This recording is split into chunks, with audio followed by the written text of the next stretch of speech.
Topic నుంచి divert చేసేందుకు ఇంకొకటి ఆయన చేసిన లిక్కర్ స్కాములు మనం ఇంకొకటి మీద లిక్కర్ స్కాములు రుద్ది ఇంకొక లిక్కర్ స్కామ్ అరెస్ట్ అని చెప్తాడు.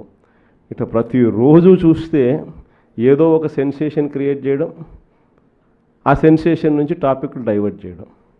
ఇంతకుముందు రోమన్ రాజులు చేసేవాళ్ళు. ప్రజల్లో వ్యతిరేకత, రోమన్ రాజుల మీద వ్యతిరేకత ఎక్కువగా వస్తూ ఉండేది అని చెప్పి అప్పట్లో వాళ్ళంతా గ్లాడియేటర్స్ అని ఒక గేమ్స్ నిర్వహించేవాళ్ళు. దాంట్లో మనుషులను పెట్టేవాళ్ళు, మనుషుల చేతిలో కత్తులు పెట్టేవాళ్ళు, పొడుచుకొని సావంటరా నాయన అని చెప్పి వాళ్ళు జంతువులకు అన్ని దాంట్లో పెట్టేవాళ్ళు. ఆ జంతువులతో వీళ్ళు యుద్ధం చేయడము, వీళ్ళు సావడము, అవి సావడము, లేకపోతే వీళ్ళు పొడుచుకోవడము, అది వీళ్ళు సావడము వాళ్ళు సావడము చేసేది. ప్రజలందరూ దాన్ని చూసేది. Topic divert. లేదా రాజెట్ట పరిపాలన చేస్తూ ఉన్నాడు, దాంట్లో రేట్లు ఎట్లున్నాయి, ప్రతిరోజు ఒక డైవర్షన్ టాపిక్, ప్రతిరోజు ఒక డ్రామా. ఇలాంటి పరిస్థితుల మధ్య రాష్ట్రం జరుగుతూ ఉంది. ఇలాంటి పరిస్థితుల్లో రాబోయే రోజుల్లో అందరికీ కూడా నేను ఒకటి చెప్తా ఉన్నా.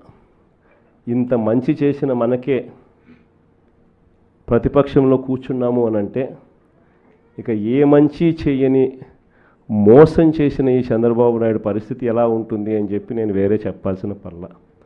ఆ 3 ఏళ్ళు అయిపోయిన తర్వాత వచ్చేది ఖచ్చితంగా వైఎస్ఆర్ కాంగ్రెస్ పార్టీని అఖండమైన మెజార్టీతో మళ్ళీ అధికారంలోకి వస్తాం. ఈసారి వచ్చిన తర్వాత మాత్రం ప్రతి కార్యకర్తకు కూడా మీ జగనన్న జగన్ 2లో తోడుగా ఉంటాడు అని మాత్రం ఖచ్చితంగా చెప్తా ఉన్నా. ఇన్ఫ్యాక్ట్ లాస్ట్ ఎలక్షన్స్లో కార్యకర్తలకు బహుశా అనుకున్నంత స్థాయిలో నేను తోడుగా ఉండకపోయి ఉండొచ్చు.